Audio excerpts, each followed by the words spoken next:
April May মাসে dragon গাছে ফুল আসতে শুরু করবে। আর গাছগুলোতে যেন বেশি বেশি করে ফুল ফল হয় তার জন্য আগে থেকেই কিছু পরিচর্যা করে গাছগুলোকে হেলদি করে তুলতে হবে।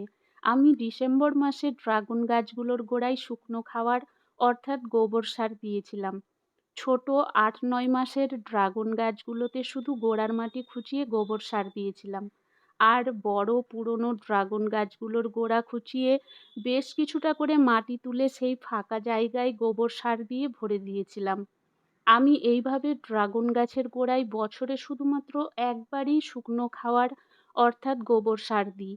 তারপর গাছে যতদিন না ফুল আসে ততদিন পর্যন্ত সর্ষে খোল পচা তরল সার জলের সঙ্গে মিশিয়ে গাছের গোড়ায় দিতে থাকবো।